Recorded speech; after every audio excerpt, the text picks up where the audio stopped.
So if we can spend no more than a minute sharing with everyone who you are, what you do, interesting facts about yourself, and then I'll carry on with the questions afterwards. So yeah, Brad, you first.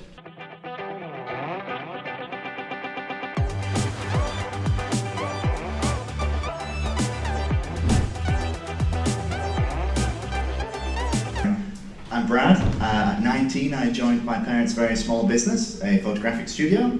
I marketed that business quite successfully and grew it to about 3 times the size.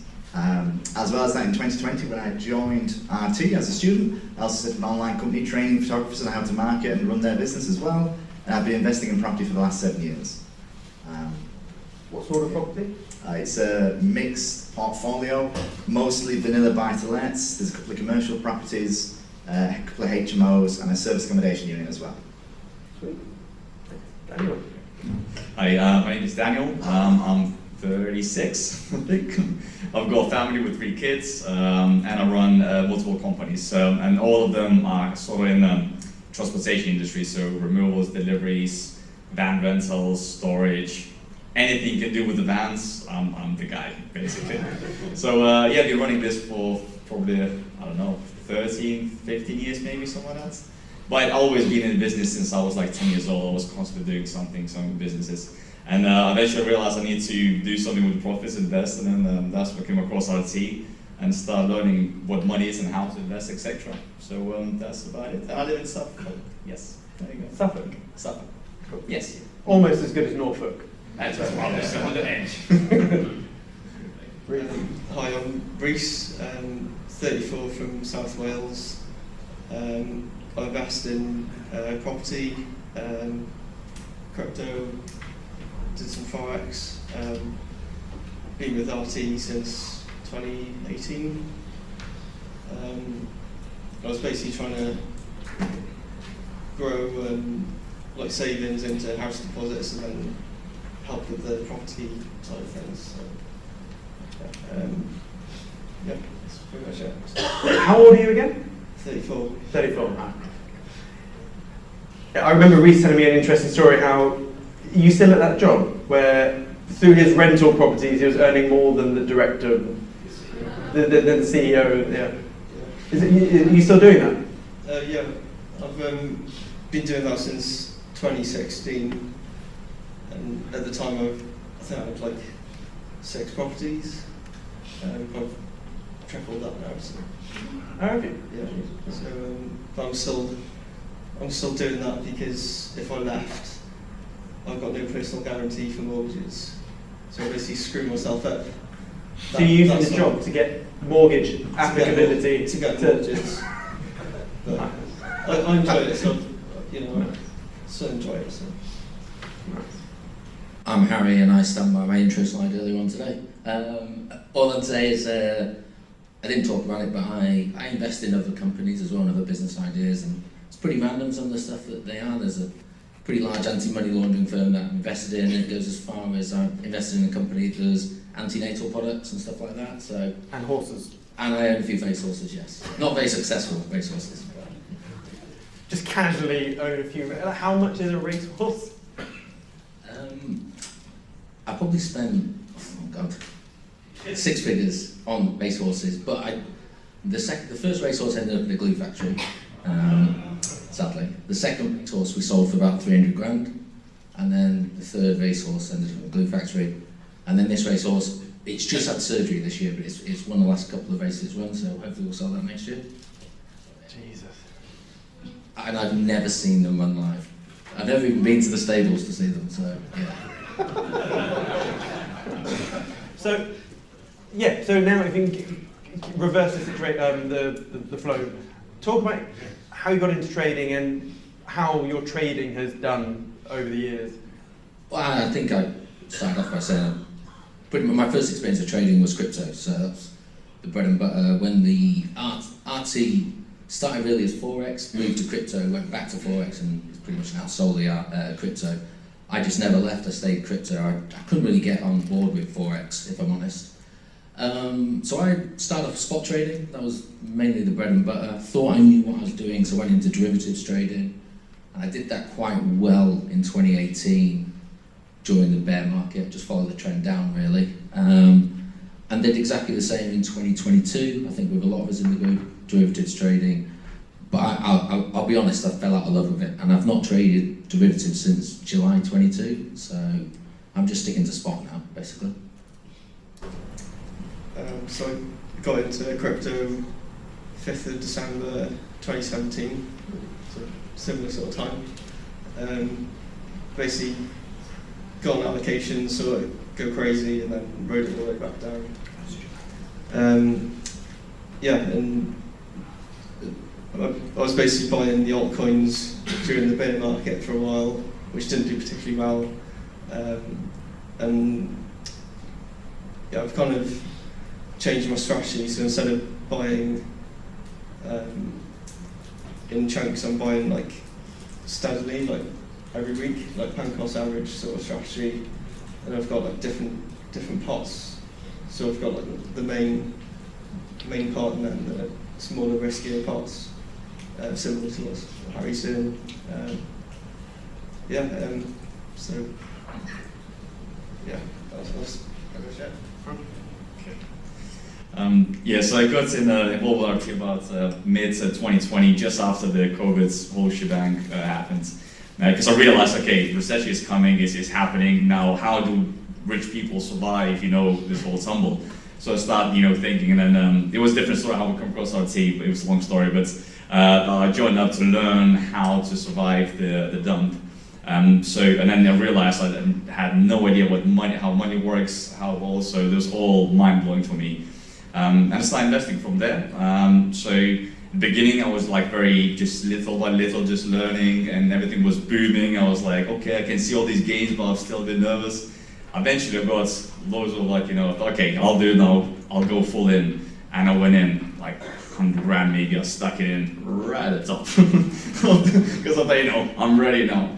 It dumped, so it was a quite expensive lesson for me. But, others might, give up after this. But for me, it was exciting. I was like, yes, I got this like a massive punch in the face. Now exciting bit is to get up and go even higher. So I was even more exciting. I was like, okay, this is just a lesson. I took the hits, and now it's not like, what is the saying? It's not how can you get a hit, but how can I hit and get up? Or something like that was like a saying. So for me, it was just exciting, which is like, okay, now I had a proper punch. I know the feeling now of a big loss. Now I just find out feeling about good gains. So this year, I'm really counting to go much higher and gain. And I'm thinking, that loss, then it will be just a fraction compared to what can we do moving forward. So never give up if you get, first hand lose loads of money. And I remember even Harry said in the previous cuddles, people said the ones who made really, really big, the first experience was just like a massive dump, massive losses. And they still never give up on it. They didn't think it's a scam or anything. So that's what I'm excited. I went for that punch, now it's all about up. Similar emotional roller coaster. That's an emotional rite of passage when you invest in Forex or crypto, that you lose money. You take a bit of an emotional gut punch. But yeah, I joined RT in 2020 because I wanted to get rich quick. And Siam at the time had a bot. And I thought the bot was fantastic because I just could use the bot, it would make me loads of money. And then I learned that the bot didn't make me loads of money. And I had to understand the fundamentals and the basics, like Harry always teaches and yourself teach. So that was a huge learning curve, and I'm very grateful that I went along that journey. In 2017 as well, I also bought Bitcoin, and I hodled for 5 years, forgot about it until I opened Coinbase. And that was the start of my little crypto portfolio. And then I was, just like most RT members over the last 2 years, I was in and out of DAOs and Pancake Swap, what was that one? I couldn't do Cake, there we go. Yeah, so yeah, I've been involved in all that process. So currently I have a small crypto portfolio that I'm investing in, and ultimately want to shift my focus away from investing in property into more digital assets. Ooh, how far are you going with it? Are you going to sell property to get in it? How convicted are you? Great question. I'd never thought I'd ever sell property. That's currently still not the plan. But I'm using cash flow generated from the portfolio to move in. At the same time, I've got a As fate would have it, I've got 3 remortgages coming through. So I'm very thankful that the portfolio is very low leveraged. So I have some cash to pull out. So I'm intending to pull some cash out and reinvest, even though technically Harry said not to do that earlier on. No, I didn't say I'm thinking about it, but yeah, that's the plan. Okay, so keep it for a second, we'll go back this way. In trading or investing, what have been the biggest mistakes you've made? Or even a recurring mistake? Like, Getting too emotionally invested and trying to chase. good one. Cool. What about Daniel? Same question for all of you. That's pretty much the same. Yeah, it's the using when emotion involves, and I know you always teach don't get emotions involved. You know, mathematical. It's just impossible, especially when the amount increases. The emotional handling goes completely different out of hand. So yeah, I think it's just holding on to something or panicking when there's a slight dump and you just set it as like that's it, and yeah, it takes over you think, okay, I gotta be mathematical logical about this, and then actual thing happens and you think like, no. You know, so the panic, the emotion have to really have to be still on the emotional mindset. I think, you know, doing that. So yeah, I'm still lacking on that. I'm still very new. I think being overly active. If I just bought something and just sat my hand, like bought it at the right time and just left it for a year or two, I would have been a lot better. Also, I think not buying in like big chunks, just drip feeding it. If you're trying to go in, just kind of stagger it, like ladder in rather than just single buys and then hope it moves. So, yeah. I mean, all my biggest mistakes have just been associated with rushing, whether that be rushing because I think the market's moving super fast, and I can assure you, it doesn't matter if we're in the bull run or not, you'll always get a second bite of the cherry with that. And I suppose the one story I have from that was Bybit trading, derivatives trading on my mobile phone, and the UI is different on the phone than it is on the desktop, but I was in a hurry because I had to drive to Durham, and effectively I went to set the stop loss, but I forgot to toggle from a long to a short. So when I placed the trade, it assumed I didn't want a stop loss because it didn't make sense in the computing sense of me placing a stop loss lower on a long. Did a 2-hour journey to Durham and the market massively moved, 19th of May 2021, remember it very well. And I lost 27 ETH in one trade, which at the time was probably $3 grand an ETH because I got liquidated because I didn't have a stop. So, and it was because I rushed into doing that, you know, because I was just rushing around and didn't think everything through because I've done Bybit trading so many times. And yeah. You've got to pump those figures up, mate. I know they're rookie numbers, but yeah, 27 ETH was a gut punch. It was. But. Nice. Any one best tip that you give to new investors, new crypto investors?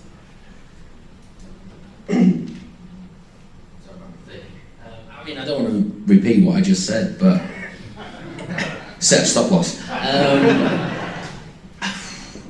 I do think, you know, a lot of people that are new to crypto, they hear about these uber gains of people on X and YouTube and everything else, and you know how you can 100x your portfolio. I found that's nowhere near the case. I've been in it 7 years and I'm nowhere near 100x my portfolio.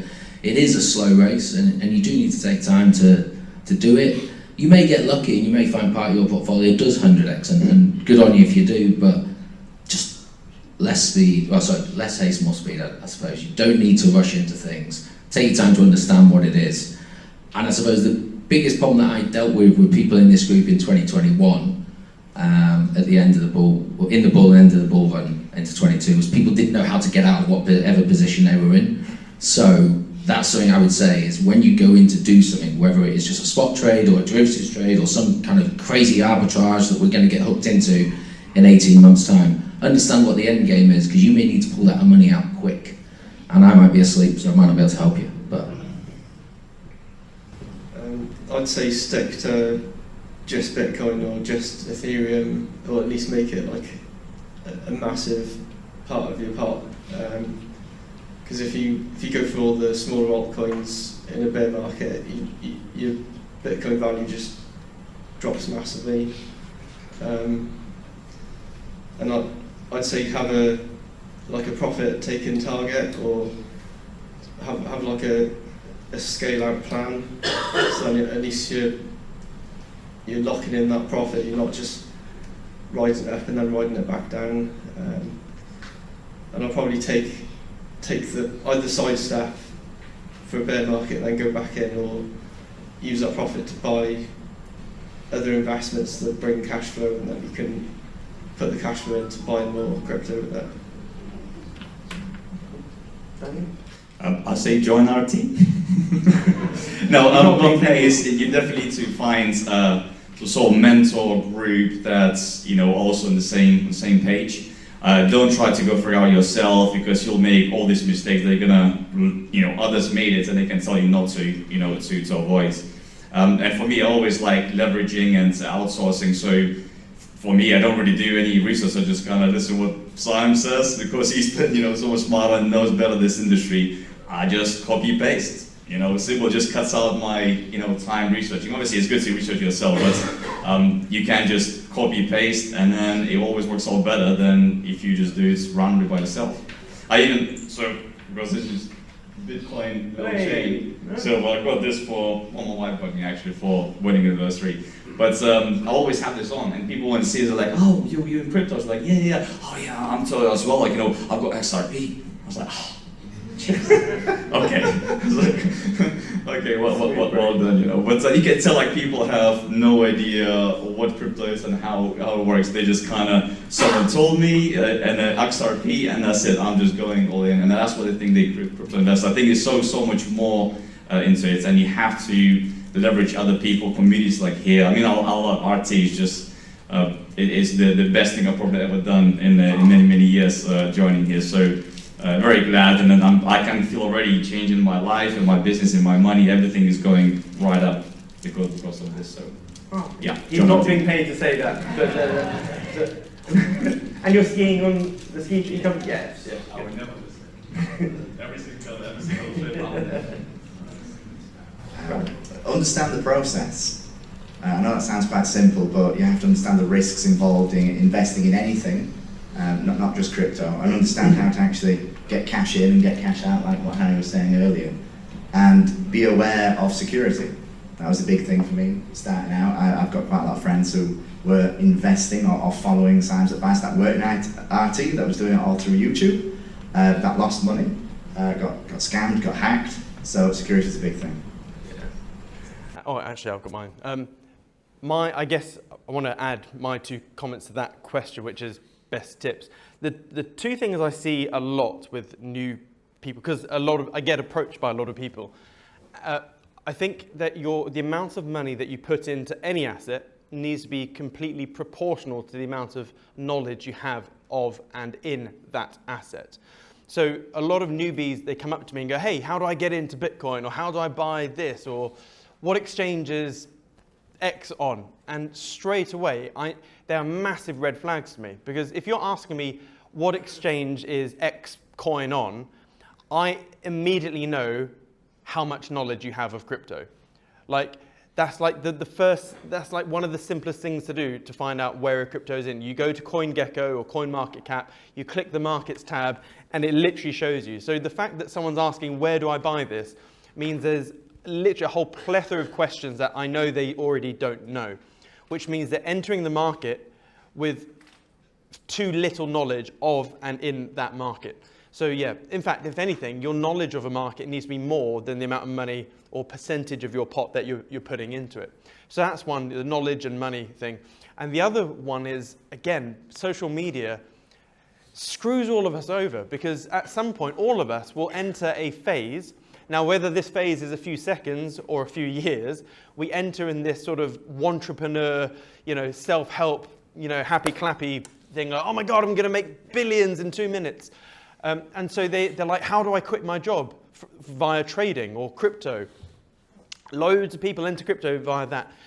And the goal is always like, let's say you've got a job, you're earning, I don't know, 1,500 quid a month, whatever.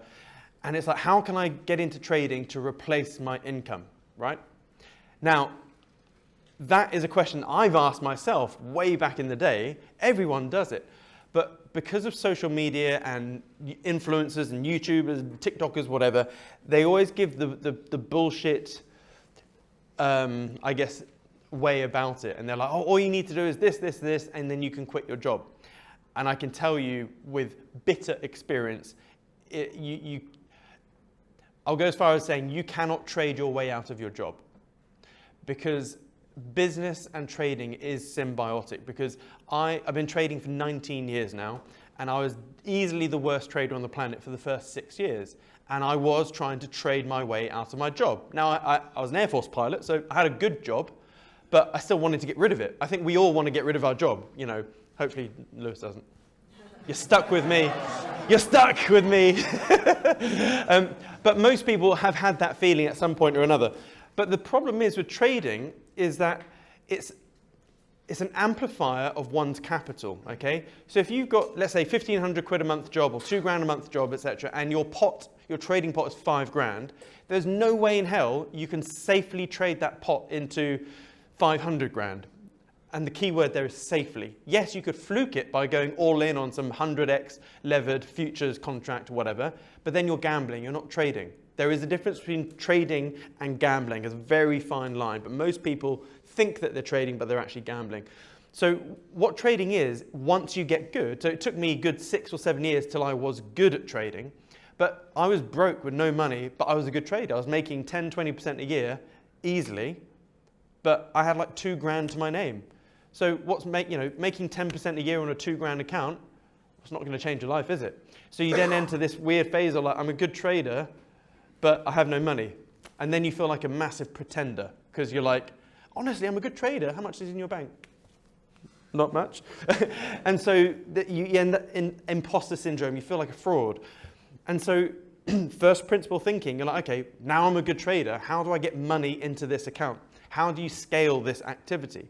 And there's a couple of ways to do that. You either borrow money, which is, again, inherently risky if you don't do it right, or you find a way to scale that account. So for me, I realized the only way that I could control that growth, that capital inflow into your trading pot or your investing pot, is business. So I was like, okay, because I read the book Rich Dad, Poor Dad back then, and that was a big slap in my face. I was like, okay.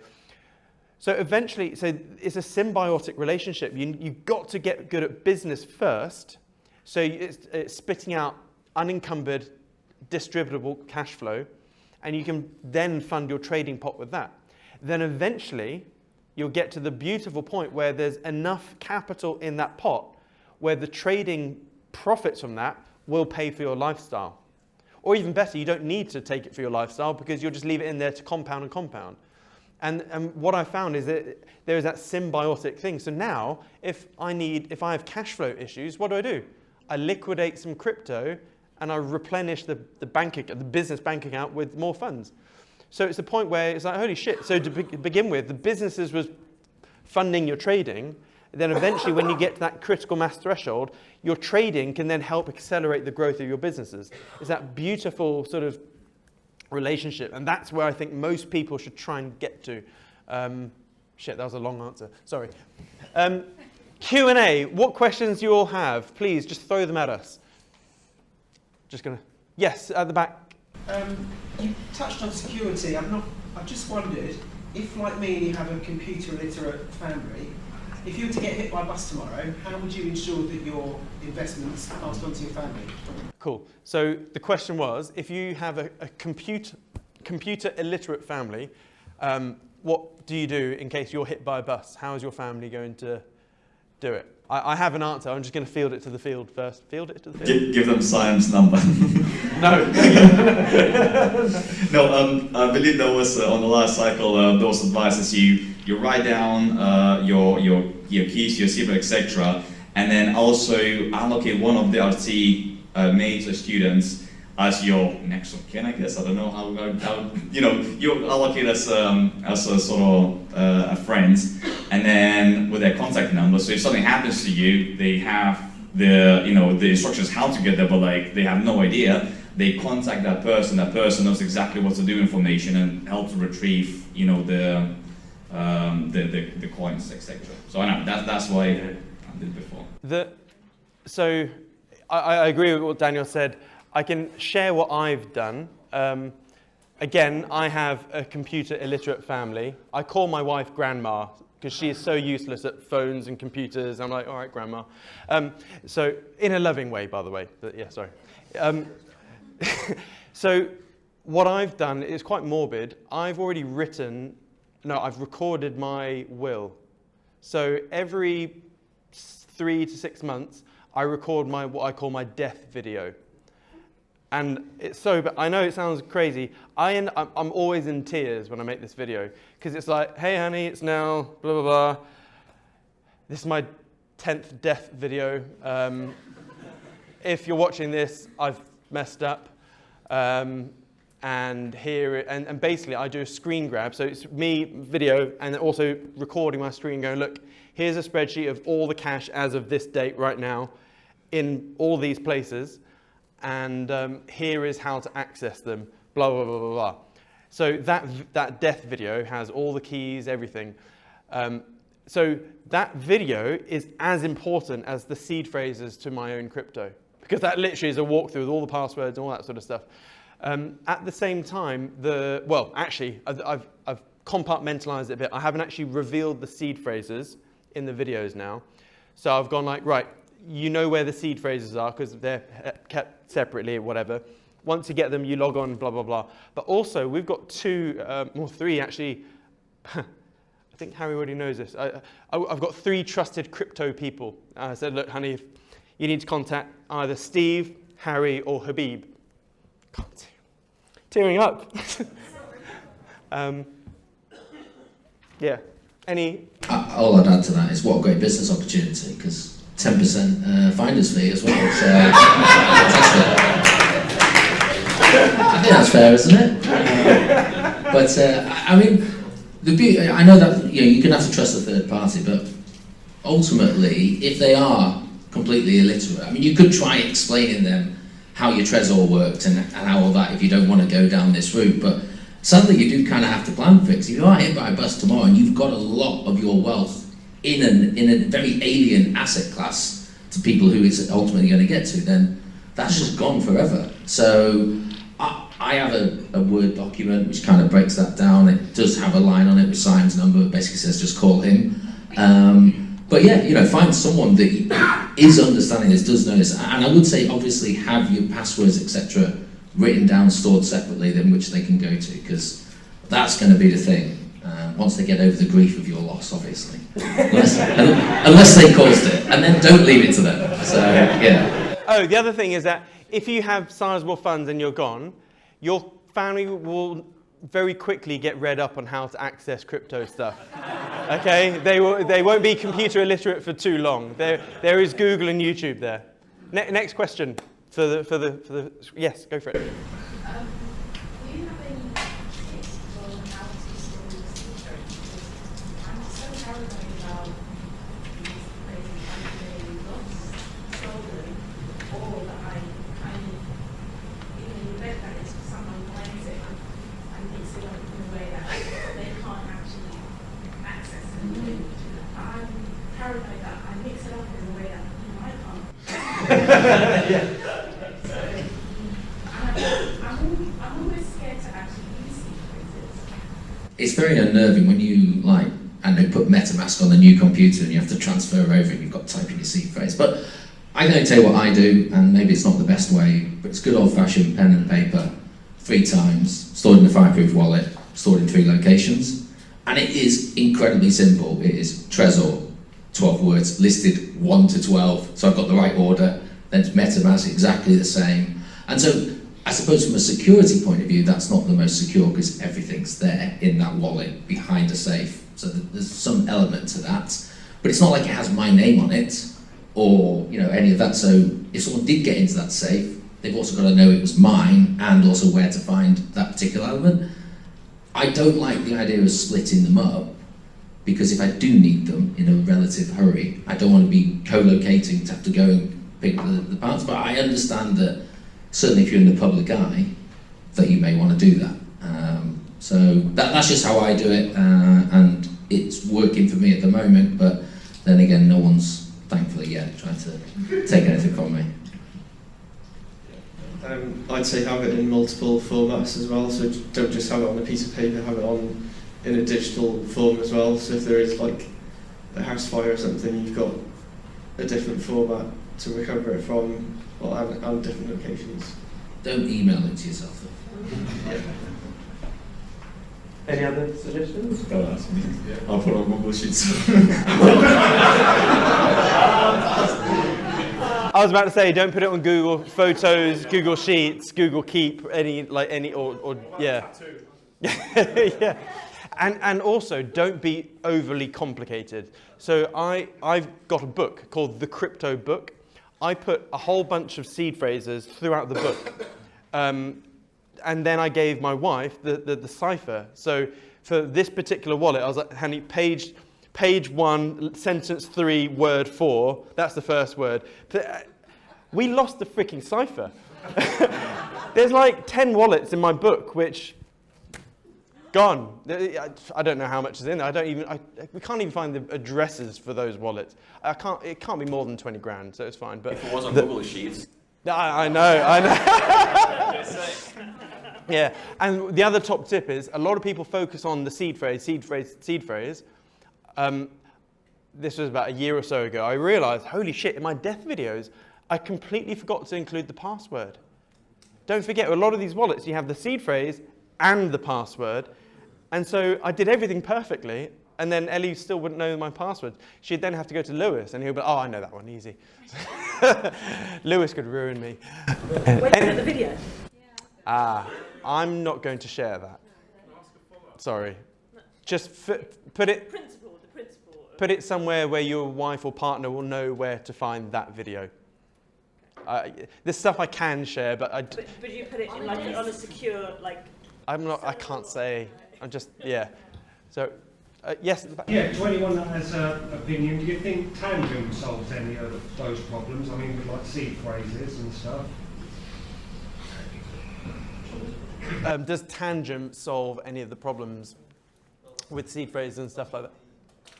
Card, yeah. Okay, so technically, yes, because it doesn't generate a seed phrase, but I'm not a fan of Tangent. Put it this way, I've got a Tangent, came with 3 cards, etc. I set it all up.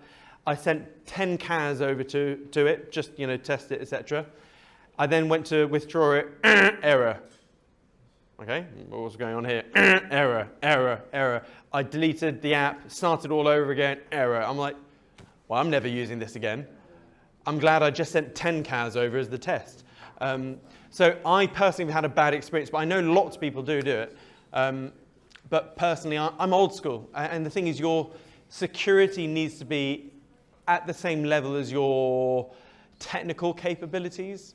So like if you were to speak to Andreas Antonopoulos, like one of the OG Bitcoiners out there, or any OG one, and you ask them what is the best way to store your crypto, they'll go set up a Bitcoin node, run a node, or an Ethereum validator of some sort. But I'm not a techie. That's above my So do it in line with your So what Harry says, write it down 3 different locations, and make sure it's fireproof and waterproof. That's as simple as it gets. So, can I answer? Yes. One of my, obviously, selling all the mining equipment, as I do have a lot of very high net worth clients that have a lot of crypto in a lot of places. And one of the things that we've advised them to do, which runs on the fact that as a business owner, So as someone that obviously works in the crypto space full time, sells lots of mining equipment to high net worth clients all around the world, one of the things that we decided to advise our clients was to try and keep it as simple as possible. Is that if you own a business, typically you've already got a solicitor, you've already got accountants, you've already got those trusted people. So one of the things that's worked quite well for us, for our clients, is that we've advised them in some instances, depending on the size of your portfolio, to have 2 law firms upon your death. Typically a seed word is either 12 or 24 words.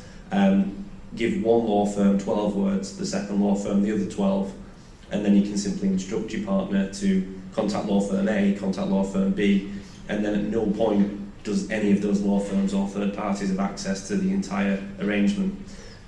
So that's a reasonably simple way to make sure that you can protect quite a lot of things. So again, if you've already got a business, you've typically got a solicitor, and that can be quite a nice way to do things. So not perfect for everyone, but for people with higher net worth amounts, and it's talking about death and businesses and these morbid things, typically your solicitor is going to be involved in that process anyway, so that can be a nice option. Correct. Yeah, you've got independent, so one law firm doesn't have a clue what these random 6 words are. The other law firm doesn't have a clue what these random 6 words are. It just says, upon my death, give to person, upon my death, give to person, and then it's only your trusted partner that ends up getting all those 12 words. So there's complete isolation amongst all that. So I apologise to you guys for mistiming all of this, but we've got to get going. These guys have, it's worth chatting to them in the bar. They've got really great stories. So yeah, do chat with them, and also Colin. Colin will be in the bar. I'm hoping so.